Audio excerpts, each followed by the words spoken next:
Muchas gracias, muy buenas tardes a todos. Bueno, efectivamente es una pena no poder repetir estar allí físicamente con vosotros por todo lo que ello implica. Después de muchos años de colaboración y para mí esta es una de las citas más importantes y más gustosas del año. Confío en que el próximo ejercicio podamos volver a repetir y ya sea en formato presencial. Y fijaos como el título hemos puesto adrede post-COVID.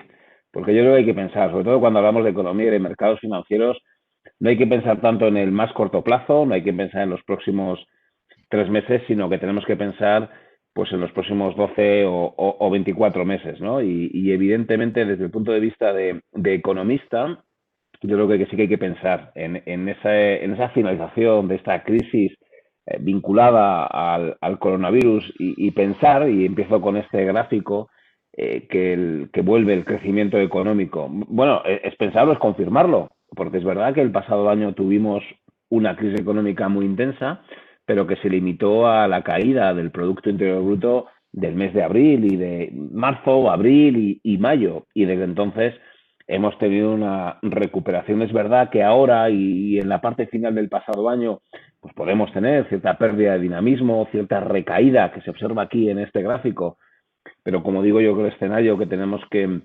manejar es que el mundo en este 2021 va a crecer a tasas del orden del 5% y que el coronavirus termina.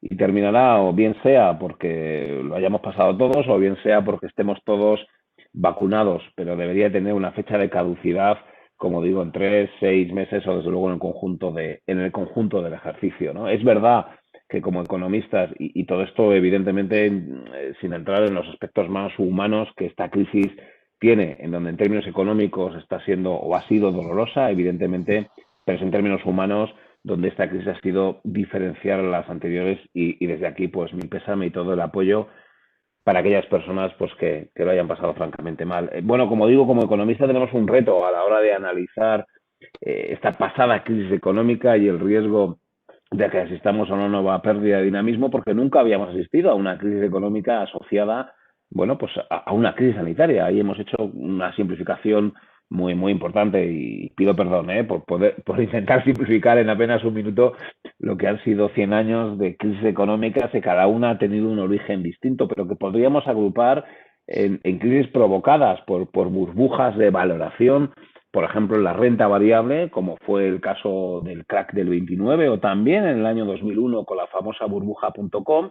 Allí hubo una burbuja de valoración que provocó un estallido, que provocó una crisis económica y tal vez, por ejemplo, la crisis de la economía española anterior, pues tuvo algo que ver también con ese estallido de burbujas. En otras ocasiones son el encarecimiento del petróleo, por ejemplo, o es una pérdida de competitividad a la que se ve sometida una economía que tiene desequilibrios, que tiene que purgar. Y eso es lo normal, que una crisis económica venga provocada por desequilibrios en la balanza por cuenta corriente, por pérdidas de competitividad asociadas a un diferencial de inflación, por una inestabilidad o una falta de solvencia en el sistema financiero, que es lo que nos pasó en la crisis financiera. Y esta será, como digo, un fenómeno curioso. Y el fenómeno curioso es que la economía, el día 1 de febrero del 2020, es decir, la economía que teníamos justo hace un año, la economía mundial, no presentaba grandes desequilibrios.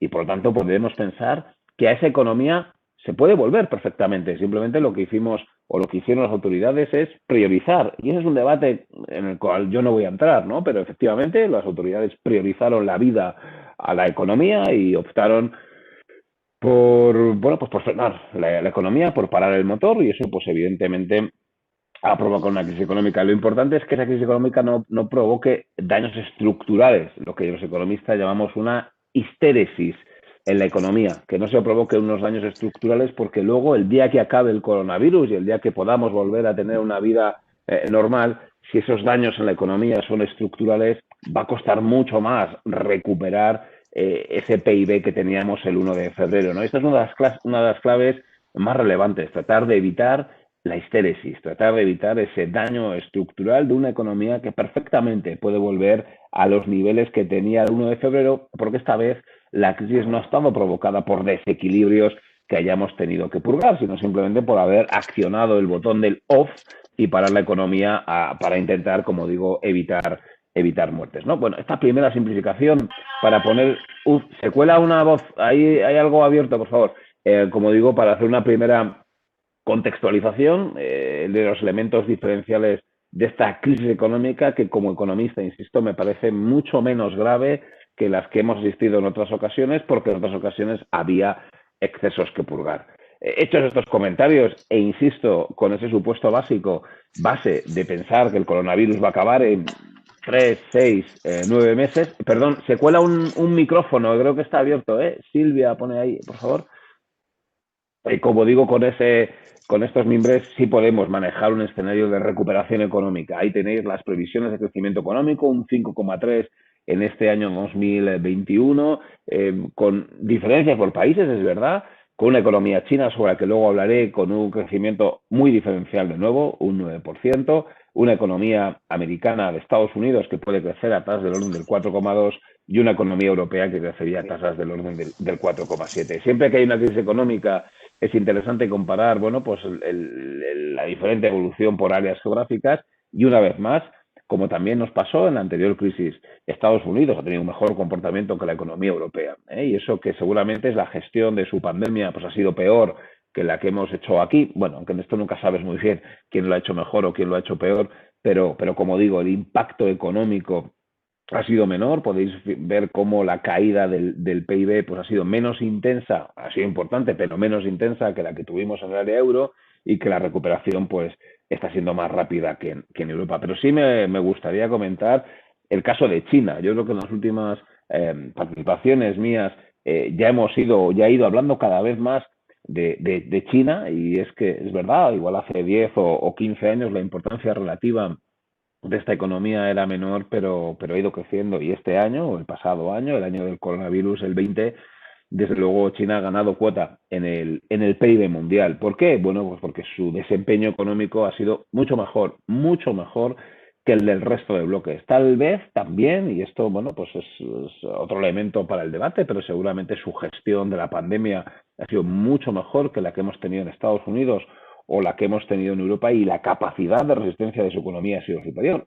Fue la economía que primero cayó, el PIB ya cayó en el primer trimestre del año, pero desde entonces hemos asistido a una recuperación de tal forma que el PIB de China ya está en un máximo histórico, que el PIB de China cayó de máximo a mínimo un 10, en Europa un 15, un 20%, en Europa hemos recuperado más o menos la mitad, en China han recuperado todo. No solo eso, sino que es que el pasado año, me voy a esa tabla, el PIB creció un 2%. Estamos a la espera de que se publique el PIB del cuarto trimestre, pero incluso puede ser superior a este registro. Y la economía china puede ser que el pasado año haya crecido al 2,3%. Crecer en un año como el pasado ya es un elemento claramente positivo y claramente diferencial, y que no hace más que intensificar esa carrera que tiene China por convertirse en la primera economía del mundo, tal vez en 2049, es decir, en el centenario de la creación, de la constitución de la actual República Popular China, en 1949, se cumplirá ese centenario en el 2049, y ahí, bueno, pues las autoridades tienen marcado ese objetivo para que ese año se conviertan en la primera economía del mundo. Cuando uno ve este gráfico, que es la evolución comparada del PIB de los grandes bloques, bueno, pues podéis ver, y me gusta señalar esto, ¿no? En 1994, que ya han pasado unos cuantos años, pero bueno, en 1994 el PIB de China tenía el mismo tamaño que el PIB de España, del orden de 530.000 millones de dólares. Desde entonces, el crecimiento exponencial de China es claro, superior a Alemania, superior a Japón, ahora ha superado el conjunto del área euro, y cuando tengamos los registros ya definitivos del año 2020, Estados Unidos habrá caído, China habrá crecido y se habrá ido cerrando ese gap. Y esto es una de las ideas importantes. Cada vez tenemos que hablar más de China, de los mercados financieros chinos, como luego comentaré, y bueno, y de que es un motor de crecimiento de la economía mundial, más importante que el motor del crecimiento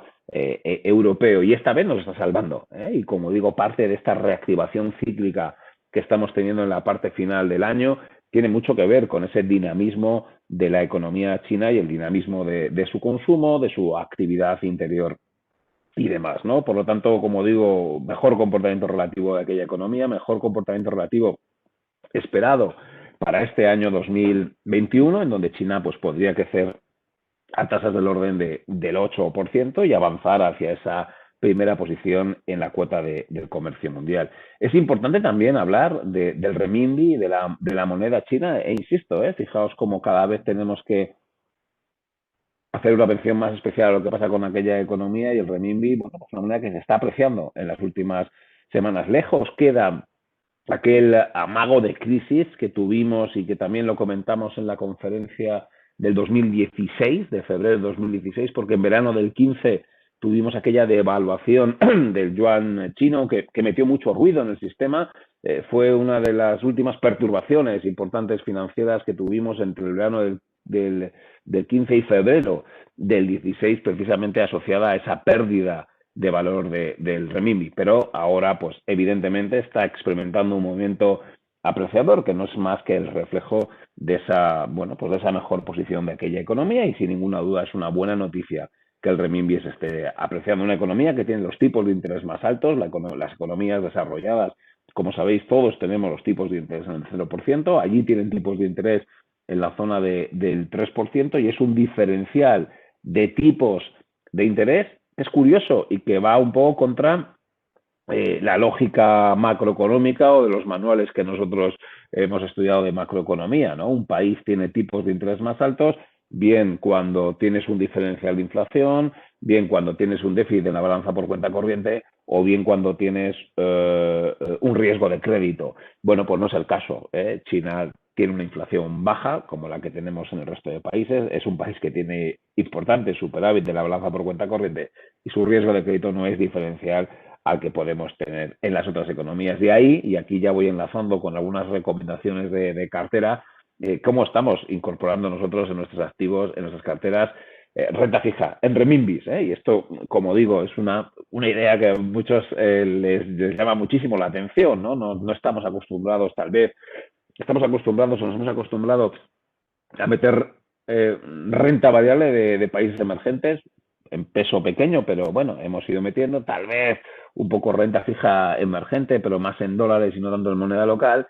Y aquí con lo que voy es con renta fija china en renminbis, ¿verdad? Y como digo, aprovechando ese diferencial de tipos de interés que no está condicionado por un diferencial de inflación, un déficit por cuenta corriente o un riesgo de crédito diferencial, con lo cual permite pensar que el renminbi va a seguir apreciándose y hay que aprovechar ese diferencial de tipos de interés. Y pues meto esta idea, esta recomendación que estamos incorporando nosotros en las carteras de meter algo de nuestro portfolio en este activo que, insisto, la renta fija china es el segundo mayor mercado del mundo después de la renta fija de Estados Unidos. Pero no me quedo ahí, y sigo hablando de China, bueno, es un gráfico de cómo está entrando capitales, esta idea que estoy aquí transmitiendo, evidentemente no somos nosotros los únicos en el mundo que la estamos transmitiendo, sino que es algo que está generalizando entre distintas casas de inversión y eso está llevando flujos hacia aquella economía. Pero no solo renta fija, sino también renta variable y en concreto renta variable en lo que se llama las acciones tipo A. Como sabéis, bueno, ahí abajo pongo un link a un post por si queréis profundizar en el tipo de acciones que cotizan en la bolsa china. Ahí os ponemos de los distintos tipos. Nosotros las que estamos comprando son el tipo A, es decir, aquellas acciones de empresas chinas que están cotizando en aquel mercado y que están haciendo además denominadas en renminbis. Y este es uno de los activos que junto con la renta fija china, pues bueno, vamos incorporando en estas carteras global macro que no hacen más que adaptarse a lo que es una realidad económica y una realidad de los mercados financieros. Yo no puedo estar fuera del segundo mayor mercado bursátil del mundo y yo no puedo estar fuera del segundo mayor mercado de renta fija del mundo. Sobre todo si además detrás hay unos fundamentos macroeconómicos que se han demostrado este año o el año 2020, incluso que los que tenemos en el resto de países, ¿no? Por lo tanto, ahí va esas recomendaciones de renta fija en China y de renta variable y es una temática que nosotros tenemos en nuestras carteras. Luego voy a hablar un poco más, pero efectivamente cada vez hemos ido dotando nuestras carteras de un enfoque mucho más global, nos hemos ido alejando de ese sesgo doméstico, de tener nuestra cartera en el IBEX 35, de tener nuestra cartera muy orientada hacia el Eurostoxx y cómo hemos ido incorporando un sesgo global, pero incluso con un enfoque distinto al enfoque estrictamente geográfico para meternos en megatendencias. Luego hablo un poquito más en detalle, simplemente con esto quiero rematar como China tipo A es una de las temáticas claras que nosotros tenemos en nuestra matriz de megatendencias temáticas. Nosotros tenemos 4 grandes megatendencias que están moviendo el mundo y que lo van a seguir dinamizando: la transformación demográfica, planeta sostenible, la innovación y el desarrollo emergente. Y una de las temáticas dentro de estas megatendencias, pues como digo, es China. Simplemente, para profundizar un poco más en ese tema que habéis visto que nos interesa mucho sobre China, que no solo tiene efectos o impactos económicos, sino también geoestratégicos. Bueno, permitidme que os haga dos pequeñas recomendaciones. Estrategias de poder, de Fidel Senda-Gorta, un libro que me ha parecido fascinante, además un libro corto, prologado por Piqué, una delicia de libro que os recomiendo. Ahí os he puesto, bueno, pues un link a una reseña y una video reseña que hago. Y otro aspecto, otro asunto que os recomiendo es el libro de los profesores Pedreño y Moreno, que hablan de inteligencia artificial y un poco de esa tecnología que ya está viniendo, en donde evidentemente los líderes de esta nueva tecnología, vuelvo otra vez a hablar, son China y es Estados Unidos, y donde Europa pues posiblemente nos estemos quedando un poquito atrás, ¿no? La inteligencia artificial, el 5G, el Internet de las cosas, bueno, pues todo esto que lo englobamos dentro de ese mundo de la tecnología se da la circunstancia de que no solo está liderado por Estados Unidos, sino también está liderado por China. Se ha hablado de que Estados Unidos y China han tenido una guerra comercial. Bueno, ante una guerra comercial o una guerra tecnológica, Estados Unidos es consciente de que China le estaba haciendo sombra, le está haciendo sombra. Es más, posiblemente en inteligencia artificial y en 5G, China es líder, está por encima ya de Estados Unidos. Bueno, son ámbitos de los que tenemos que conocer, y era uno de los argumentos, bueno, pues que Trump utilizó para esa guerra con China.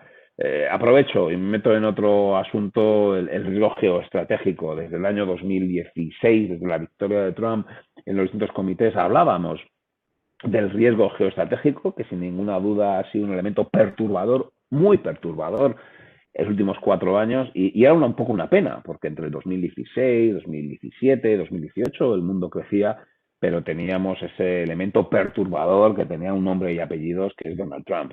Desde el punto de vista del crecimiento de la economía mundial y de la evolución de los mercados financieros y de las primas por riesgo, la salida de Trump de la presidencia de Estados Unidos ha sido bien acogida. De hecho, la recuperación, el punto de inflexión de los mercados financieros desde noviembre tiene que ver, uno, indudablemente las vacunas, pero dos, la derrota de Trump. Y el último tirón alcista, los últimos días, tiene que ver con el reconocimiento por parte de Trump, bueno, pues de esa derrota, ¿no? Y ahí fijaos, es un indicador de riesgo geoestratégico que utilizamos, lo calcula BlackRock, ahí abajo tenéis el link, fijaos ese tramo a la baja y esa intensidad reciente, que también tiene que ver con el Brexit, porque efectivamente dentro de los distintos componentes de ese indicador de riesgo geoestratégico, bueno, pues también está el riesgo de European fragmentation. Ahí se meten muchas cosas, se mete la tensión política en Italia, que ahora parece que vuelve a repuntar un poco, pero bueno, nada tiene que ver con aquel enfrentamiento que tuvo el gobierno italiano con Bruselas, os acordaréis. Tiene mucho que ver con ese Brexit que se ha producido, es verdad, pero no ha sido hard, sino que ha habido, bueno, pues una especie de acuerdo, ¿no? Fijaos cómo ese factor de riesgo también se ha disipado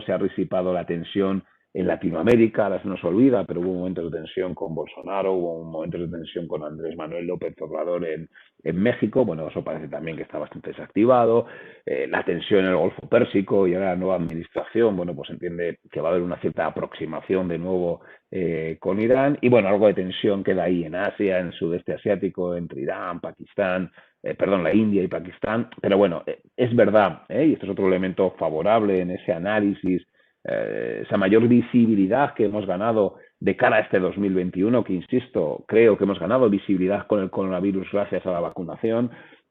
Estamos ganando visibilidad macroeconómica gracias a la capacidad de resistencia que están demostrando las economías, y estamos ganando visibilidad en el frente geoestratégico, en cierto modo, gracias a la salida de Trump y gracias, por ejemplo, al acuerdo del Brexit. Y la salida de Trump debe permitir que toda esa guerra comercial que ha existido en los últimos 3 años y que ha sido mala para el crecimiento de la economía mundial se disipe. Este es el gráfico de la evolución del crecimiento del comercio mundial y podéis ver que efectivamente se hundió en primavera ante el coronavirus, pero ya venía cayendo en los 2 últimos años.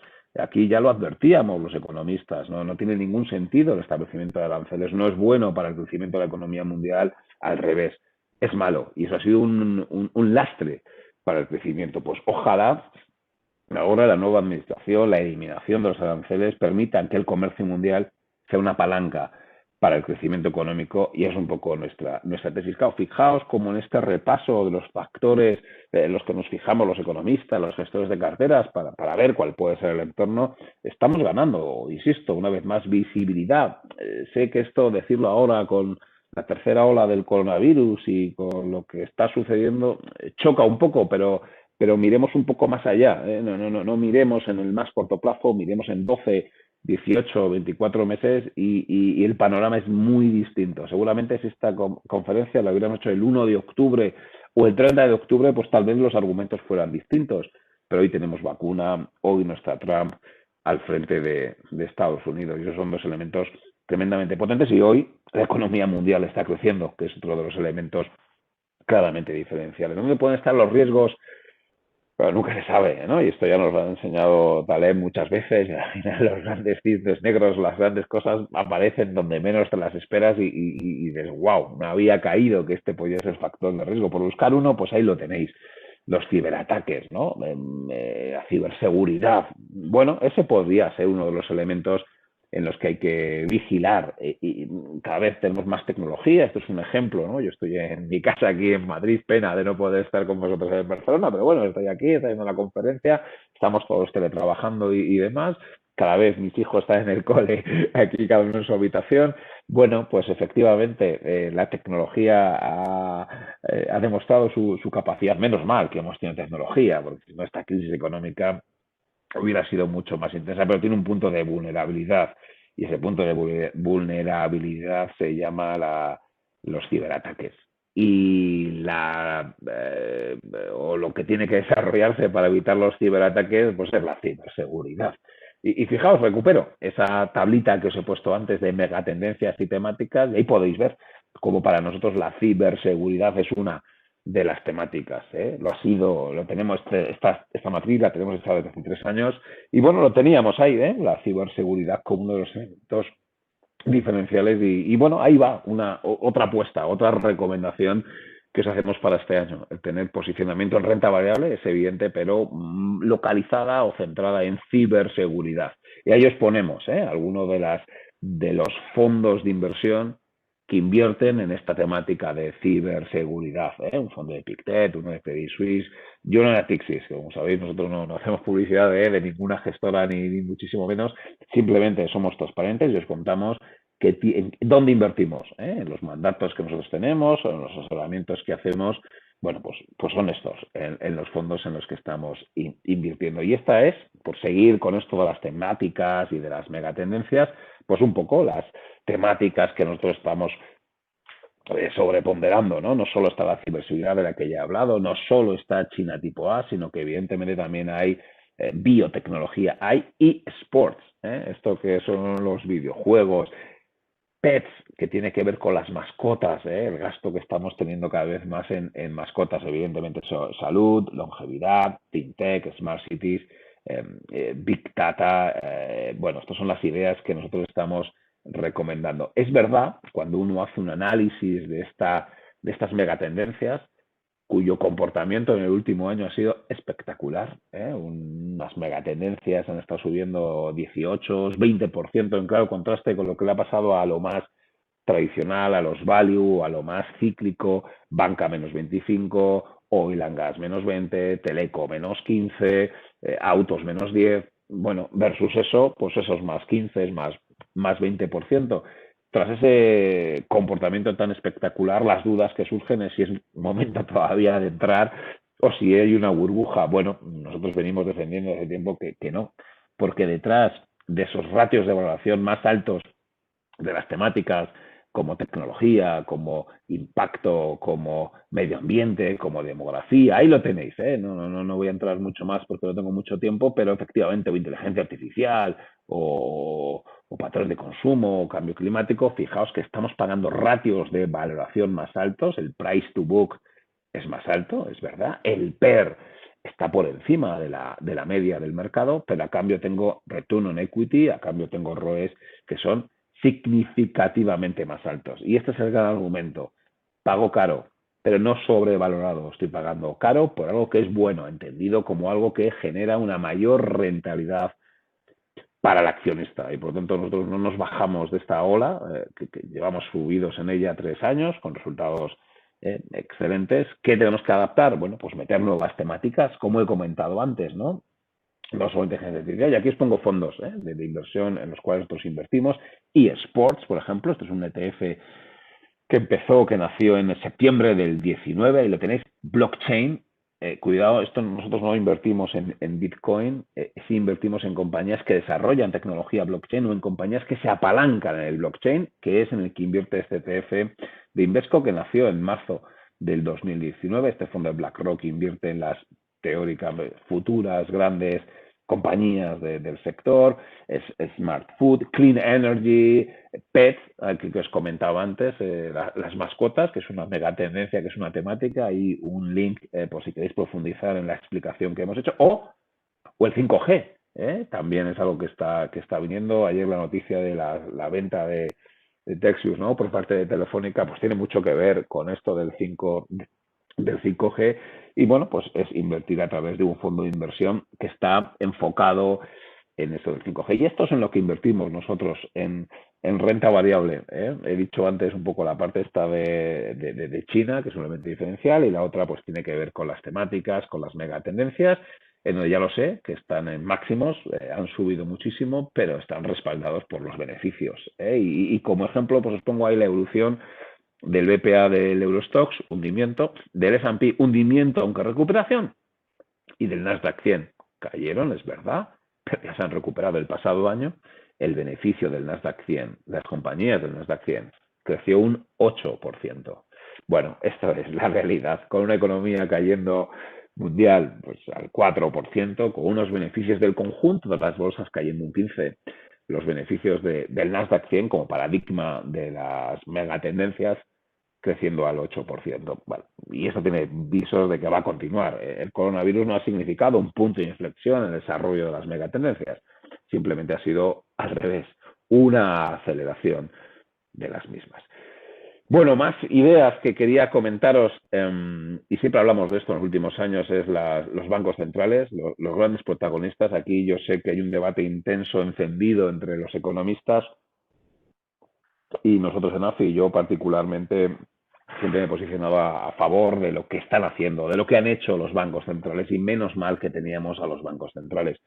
Ya lo hicieron, y hay un libro que os recomiendo, y abajo una pequeña reseña que hice de este libro donde se explica, bueno, a lo que se enfrentaron los bancos centrales en el año 2008 ante un hundimiento de los mercados financieros, ante esa crisis provocada por la quiebra de Lehman Brothers, y como prueba y error tuvieron que hacer cosas para intentar salvar el sistema, y entre ellos pues fue darle a la máquina de los billetes, crear dinero en ese denominado quantitative easing, que a mi modo de ver funcionó.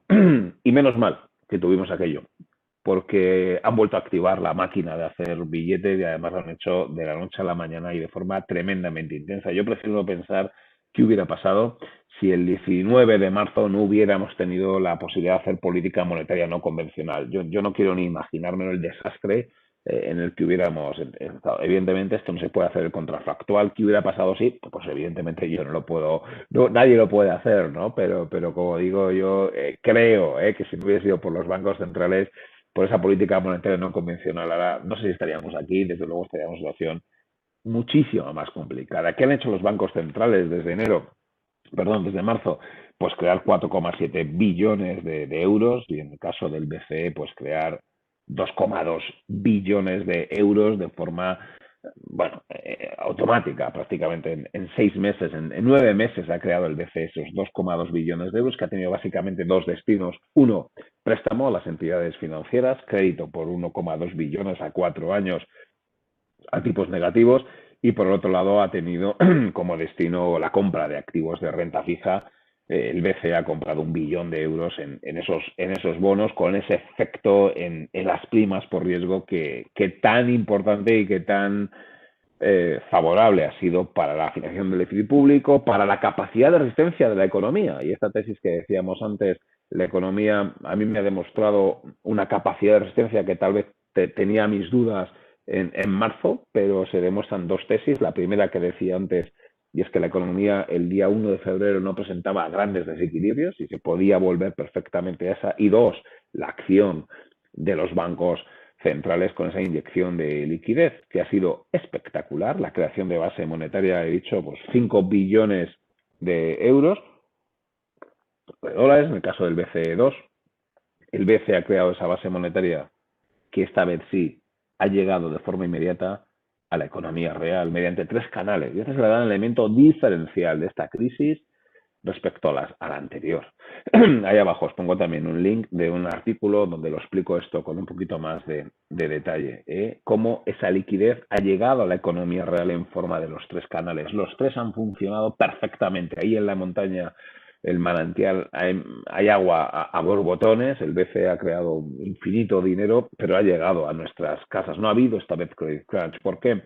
Porque el BCE, ya lo he comentado antes, ha prestado 1 billón de euros a los bancos a un tipo negativo. Los bancos cobran por captar esa financiación y eso ha llegado en forma de crédito a la economía real, especialmente a pymes, a autónomos y a familias. Es verdad que con el aval de los estados, que también ha hecho aquí su papel diferencial, pero ese dinero ha llegado.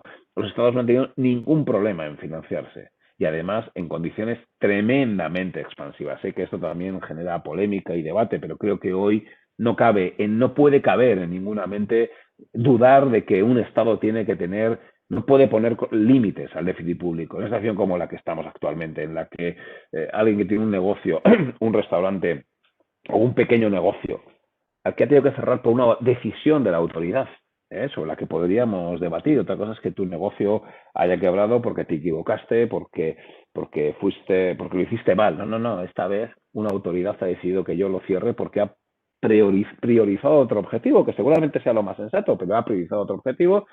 A mí me ha fastidiado. Hombre, ahora no me digas que encima vas a tener una restricción presupuestaria, porque entonces ya paga y vámonos. Sobre todo cuando los estados están financiando a tipos de interés negativos o cero por esa acción del Banco Central Europeo. Insisto, yo sé que esto es polémico, yo discuto mucho con varios economistas porque están justamente en el otro posicionamiento, pero tengo súper claro. Gracias, bancos centrales, gobiernos, ni os planteéis ahora una disciplina presupuestaria, porque ahora sí hay que echar una mano a la economía real que está sufriendo una crisis, no por su culpa, por así decirlo, como pudo pasar en otras épocas, por vivir por encima de sus posibilidades, sino porque se ha priorizado la salud versus a la economía, que seguramente es lo que hay que hacer, pero como digo, no se le puede dejar tirado a esa economía real, ¿no? Los estados se están financiando a tipos de interés mínimos. Sé que es una faena, sobre todo para,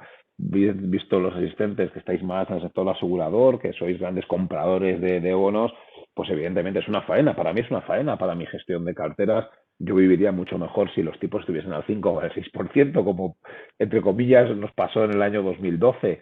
Pero como economista, vamos, si hoy la actuación del Estado español se tuviese que financiar a tipos del 6 o del 7%, como nos pasó entonces, desde luego no sería tan optimista sobre el crecimiento económico, ¿no? Esta es la clave. Esta vez no hay que pagar tipos altos porque el BCE está comprando mucho más bono español, italiano, portugués que el que emiten vía déficit público. Y lo que queda, porque como sabéis, el BCE ha ampliado el PPP, ese programa especial de compra, en otro billón. Nos queda otro billón y un año entero. El BCE va a comprar mucha más deuda pública de la que va a emitir el Tesoro Español, por ejemplo, en los próximos 12 meses. Yo no le pongo ninguna pega, al revés. Muy agradecido con el Banco Central Europeo. Y así ha llegado el dinero a la economía real, pero también, y esta es otra novedad respecto, bueno, aquí simplemente gráficos de tires, de primas por riesgo de los gobiernos y también de las empresas. porque efectivamente, y esto es otro elemento diferencial, la tercera vía por la que ha llegado el dinero a la economía real es el mercado de capitales. Las grandes compañías están financiando a tipos ridículos, grandes y medianas. Por ejemplo, el mercado de pagarés. Todo, raro es el día que no hay una empresa española que no se financie en el mercado de pagarés 10, 15, 20, 30, 50 millones de euros a tipos del 0,05, 0,10, 0,15. Bienvenido, esas compañías ya no van a los bancos. Pero que fijaos cómo todos los segmentos de la economía tienen su parte de liquidez en cantidad y en precio tremendamente reducido, bien sea bancos, bien sea estímulo fiscal o bien sea mercado de capitales. Y bienvenido, ya lo sé, mala noticia como gestor de carteras, porque vuelvo otra vez, los tipos a los que vamos a invertir pues son tremendamente bajos. Por eso tenemos que ir asumiendo cada vez más riesgos en nuestras carteras. Y tenemos que asumir más riesgos en nuestras carteras porque el entorno macroeconómico, insisto, en nuestra opinión, es relativamente favorable o va a ser relativamente favorable en los próximos 12, 24 meses y porque tal vez va a venir la inflación. Y esas son todas las ideas que yo quisiera comentar.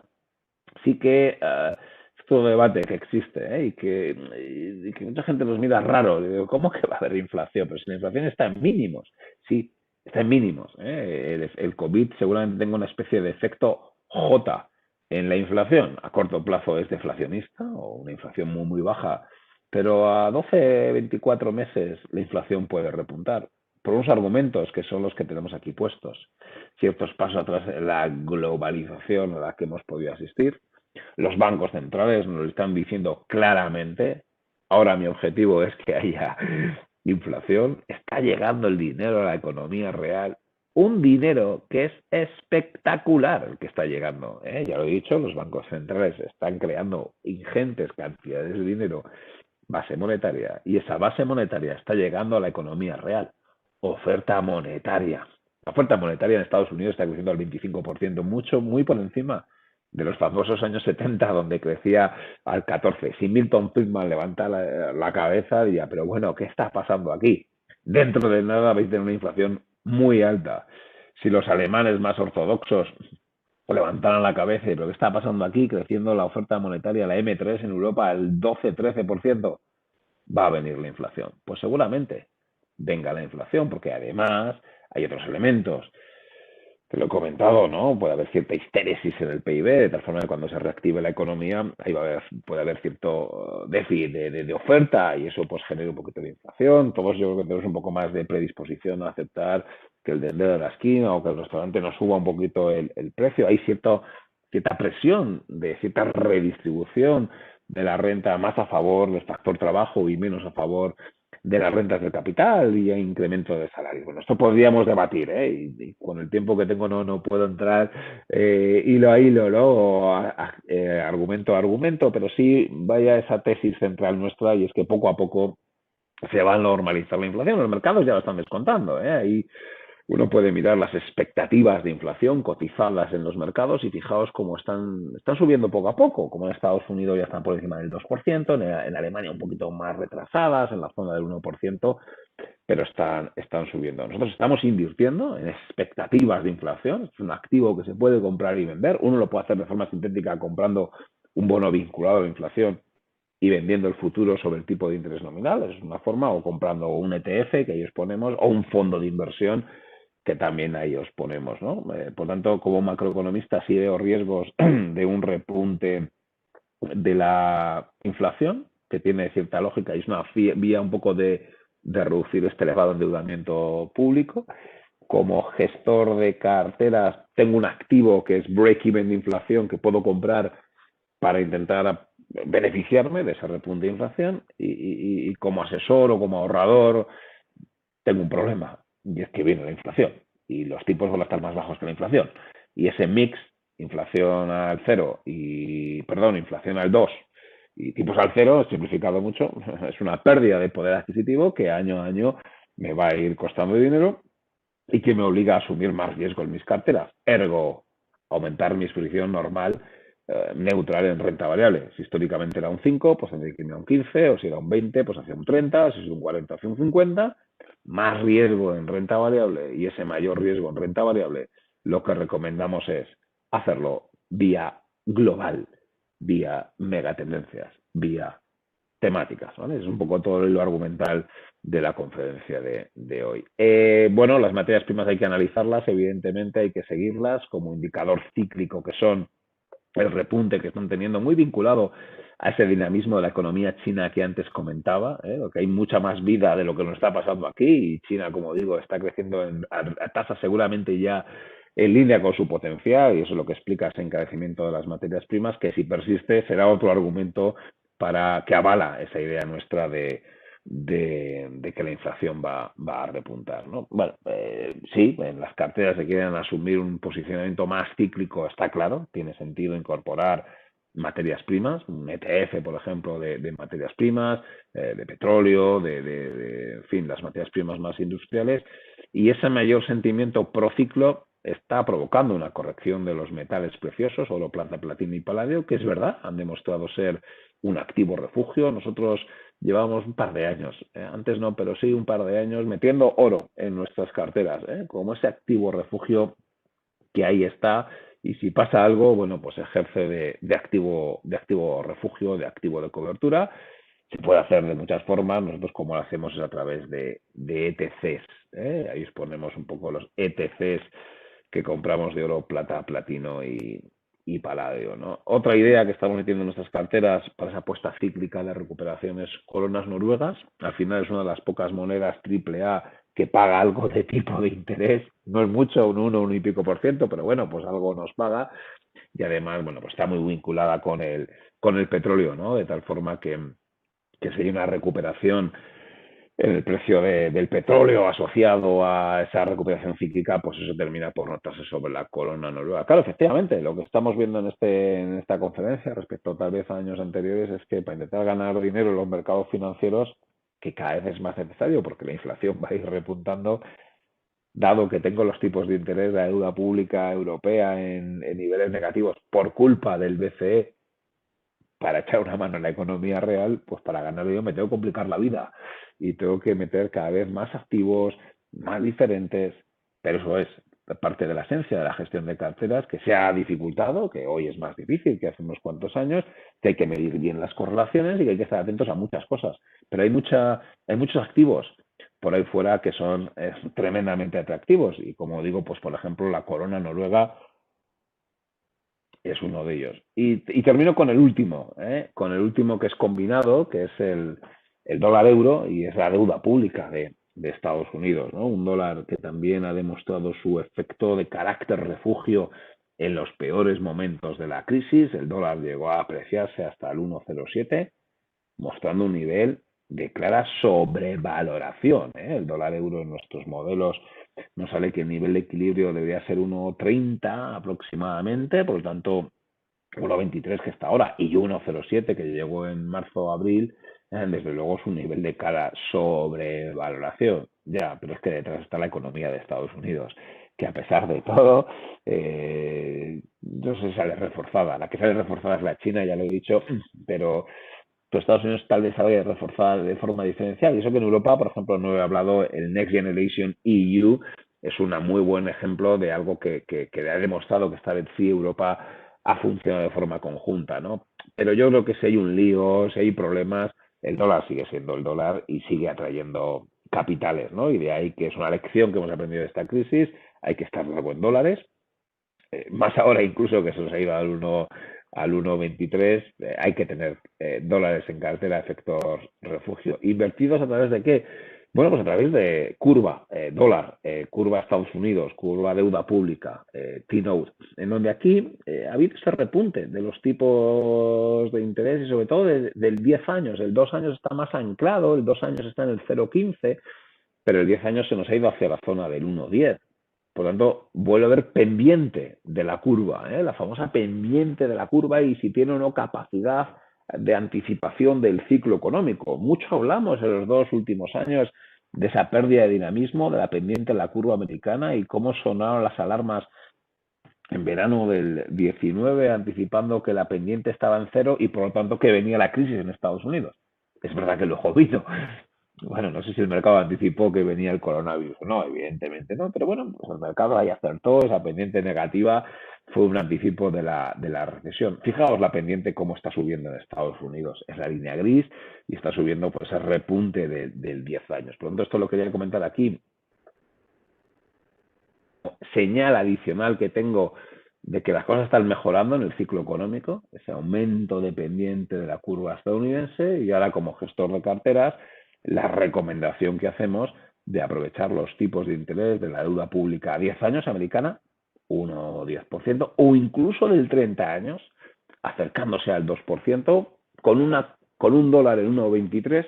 Bueno, pues para un inversor europeo es una combinación buena, ¿eh? Un tipo, desde luego, diferencialmente alto respecto a Europa y con una moneda que está débil. Claro, aquí miramos con envidia a nuestros colegas americanos. Un colega americano pues puede comprar un bono americano a 10 años si el riesgo de tipo de cambio al 1,10 o un 30 años al 2%. Ya nos gustaría a nosotros poder comprar eso aquí. No es el caso, pero bueno, como digo, tanto por la visión cíclica que da de mejoría como por la recomendación como gestor de carteras, bueno, pues sí termino con esta recomendación de estar largo en deuda pública americana, evidentemente sin asumir el riesgo de tipo de cambio, porque forma parte de ese efecto cobertura que podemos tener, ese activo refugio en caso de que haya problemas macroeconómicos. Y por ajustarme al tiempo, yo aquí termino. Muchísimas gracias y ahora a vuestra disposición por si tenéis preguntas.